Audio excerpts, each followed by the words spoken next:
Hello there, hello all, and welcome back to DadCraft. Uh, as you may remember from the last episode, I've now got a substantial amount of obsidian. Well, a sort of good few stacks of the stuff, as well as some stacks of crying obsidian from our piglin trader, and then I've crafted up some coal blocks. Combined with some sea lanterns I bought from our shopping district, and some diorite. So, what am I going to do with all of this? Well, it's the idea for the ceiling in my arable farm. I'm going to try to create a night sky, which, if it works, I think should be absolutely stunning, but I've never tried anything like this before. It's going to be difficult, but fun. So, there's going to be probably a crescent moon in one corner, and a sort of galaxy, sort of Milky Way type thing spanning across, maybe sort of at an angle, and then stars, lots of stars, of course, the lights, and then with trying to sort of texture as well. So it's not just a one shade of black, but you've got a sort of bit of variety in the black and a bit of depth. So I think this time I'm going this freehand. I'm not planning anything, and let's go wild. So first things first is the sort of crescent moon, and I think I'll do it in this corner here, and I'll go, and of course this is a Minecraft moon, so it's going to be square. I think that's probably is that going to be a block too big? Maybe a block too big. Let's sort of go like that. Don't want to block there. Some of these I'm going to get rid of. I'm misplacing already. But whilst I do this, sort of topic of discussion for today is, I think I may have hinted last time, that one of my big ways to relax is watching YouTube videos. So I thought discuss some of the channels I watch. I'm a bit of a geek, so a lot of the channels I watch are science YouTube and educational YouTube.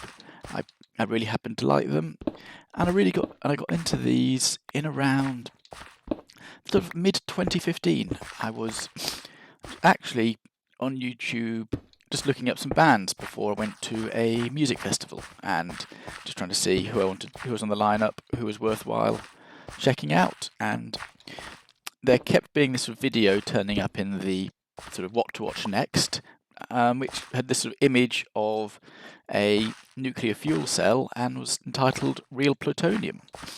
And I ignored this for a long while until, well, clearly the algorithm worked on me and couldn't ignore it anymore. And I clicked on it. And it took me to this channel called Periodic Videos and a video about plutonium. And I enjoyed it. I thought, it was fascinating. It was well made. It sort of captured some of my interest, and I sort of started watching some of the other videos on there, and really enjoyed them. I sort of enjoyed the style, and it's sort of anyone who has watched periodic videos or that will know there's sort of quite a distinct style where there's sort of some sort of spoken to camera with a old professor at the university, Sir Martin Polyakov, and then some sort of looking at samples, discussing experiments, all that sort of thing. So that really captured me first off. So I ended up watching a lot of actually by a creator called Brady Harron's channels. In fact, all of them. So I started with periodic videos. I then moved from there to his physics series. I'm more of a physicist than a chemist, so that was sort of the logical step. But I watched all the periodic videos first, then his series called 60 Symbols on physics, which I really enjoyed, and especially on particular physicist called I've forgotten his first name now. Phil Moriarty. That's it. Really engaging, sort of very passionate professor, great way of talking to the camera.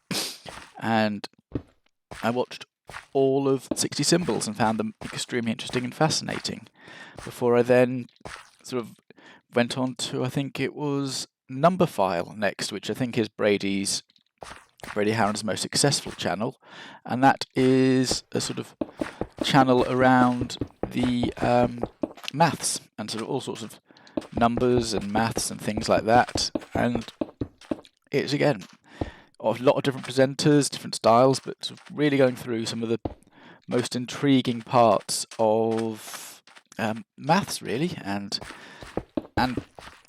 I've also I'm an engineer, so I've had a reasonable understanding of maths for most of my life, but I've never been fantastic at it. It's been sort of a bumbling, I speak of bumbling high school maths, you could say, and not more than that. So, and I never really even know sort of maths have become part, it is part of my job and has been.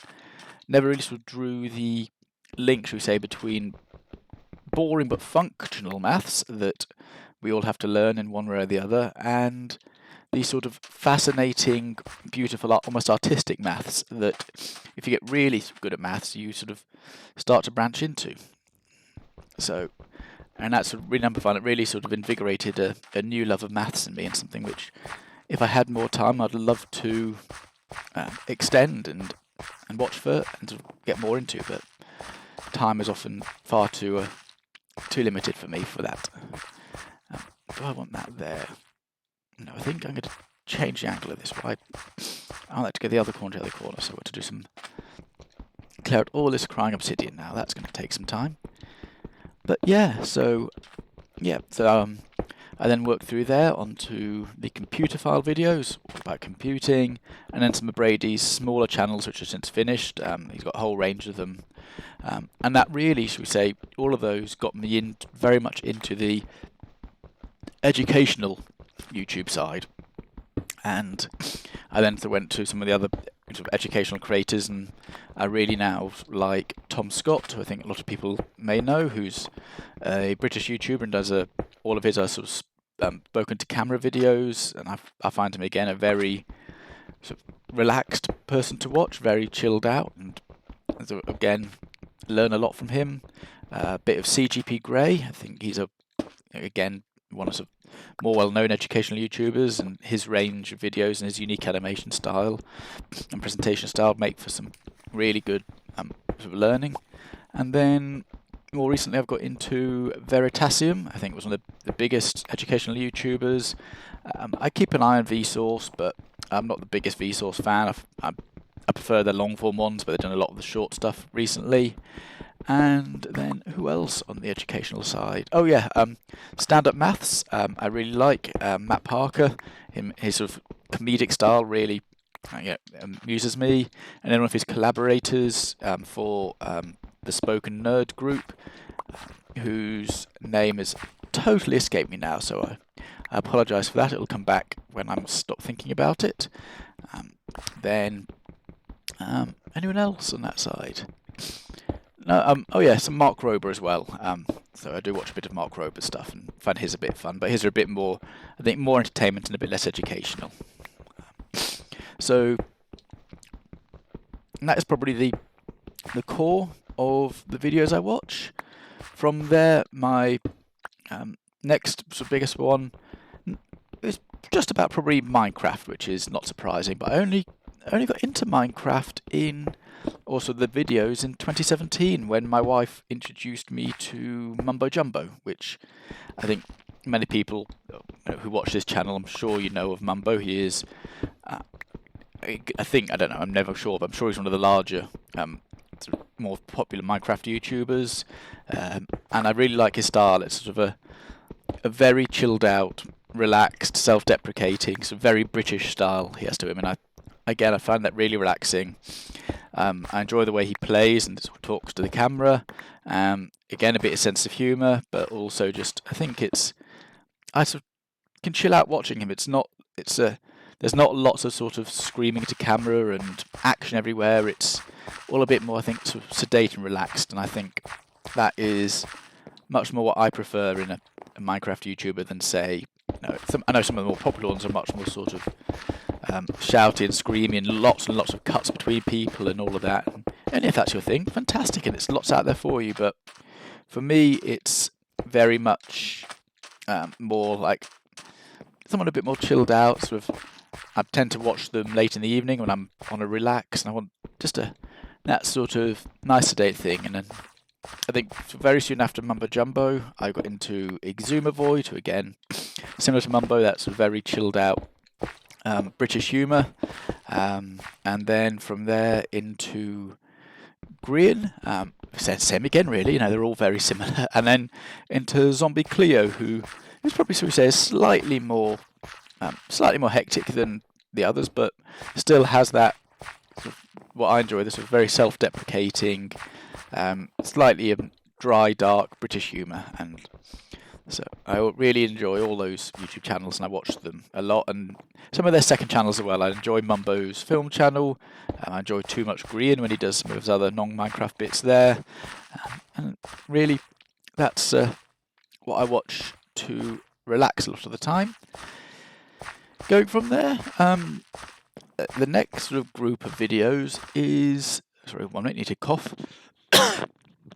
What I'd call it's restoration videos. And I got into these through a weird way. It was at a party with my family, so Christmas party, my wife's family. It was one of the ones where there's sort of a few people being reactive, a few people chilling out, conversation going on, family bits and pieces, and not going to say too much. And I ended up just sort of being sat there on a sofa, keeping myself to myself, and a bit bored, and just sort of, I don't know why, I think I had a bit to drink, and I was feeling, just sort of a bit space, but I thought what would be appealing would be watching a video on, like, a time-lapse of a restoration, like car restoration or something. Don't know why it came to me. So I just Googled that, and I found this channel where some of the videos, not all of them, were time-lapse videos of car engines being restored, sort of stripped down and taken to bits and made and sort of built up again into working cars. And it was sort of, again, I just found it really, really relaxing just to watch sort of this happen. And it was sort of probably something, when he got something done really well, really smooth time lapses and sort of a bit of stop frame in there, and I think I found those, I put my teeth in, really fascinating. So that was what sort of got me into the restoration side.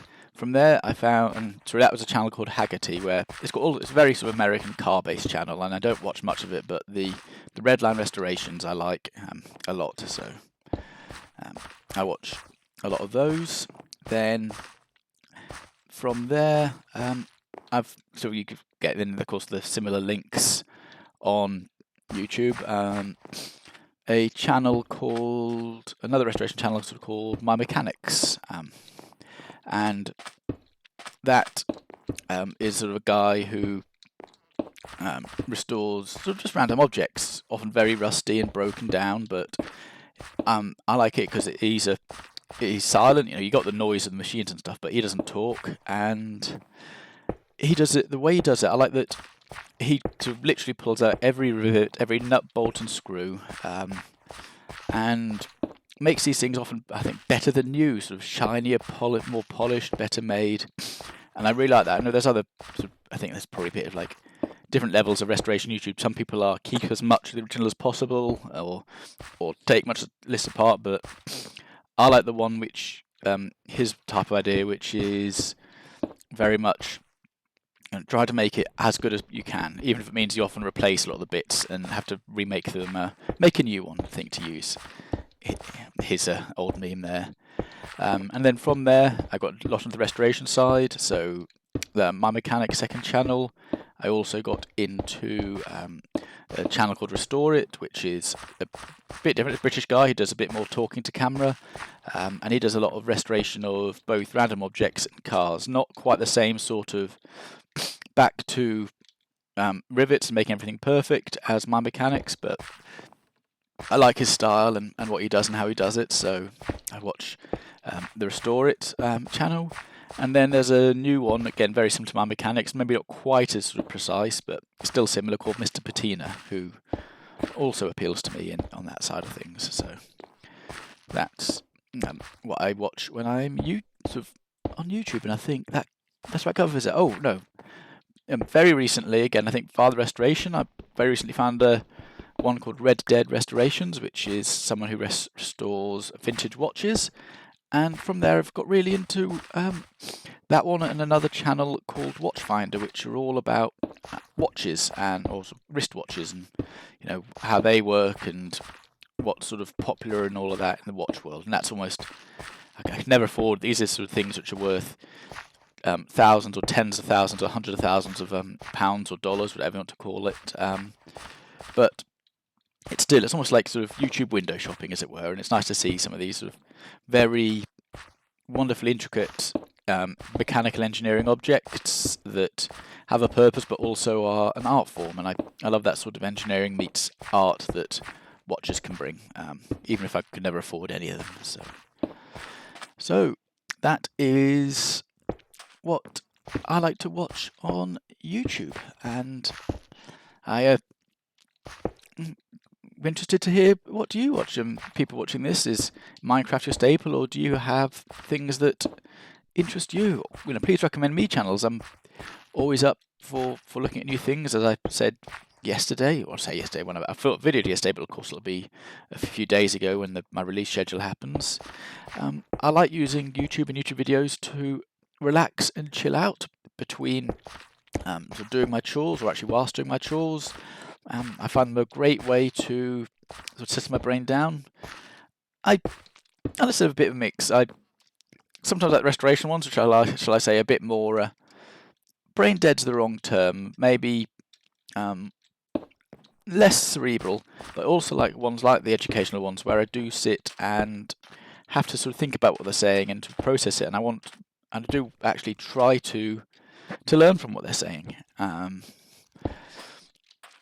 I like that as well. So, or anything else, there's going to be lots out there that I've never even thought of. So please do, share with others what you like, and what you think I'll be interested in, and I'd love to hear about that. So, please leave a comment. So the theory around here so far. Got the sort of a crescent moon, a square moon, of course, as I said. This is Minecraft. I made sure I filled in where the rest of the moon would be, so there's no stars there. And the obsidian, just a standard obsidian, is sort of a slightly less dark feature around the stars, just sort of gives, should we say, a bit of texture to maybe glowing and dust in the night sky. And I think the rest of the ceiling I'm then going to fill in with some coal blocks and see how that looks. I think I will do that probably off camera, because that's a fair bit of work, kind of sort of fairly boring. So next time you see me, hopefully this will all be done, and you can let me know what you think of it. But let's have a quick look in this corner, see how that looks. Yeah, that sort of comes together very nicely. And so wait to see, and again I may just do a bit of adjustment, put a few more stars in, or lights into stars as it were, and just make sure the place looks well lit. And I think once I knock all the torches out, that'll show if I've got enough stars in the ceiling. So yeah, well, thank you very much for watching. This has been Swifty and Riposte. This is DadCraft again. I love comments today, especially YouTube channels, videos you really like, and what you'd like to see from this channel. I'm slowly trying to shape it, so moving away from just sort of talking about what I'm doing, I may do occasionally, to sort of talk about things and how I live my life, what I've learned through my meandering almost 40 years on this planet, and always seeking advice as well. Please do feedback. If you think I'm doing something wrong, could do something better, I'd love to hear it. Anyhow, wishing you all a good day, whatever you're doing. Bye bye.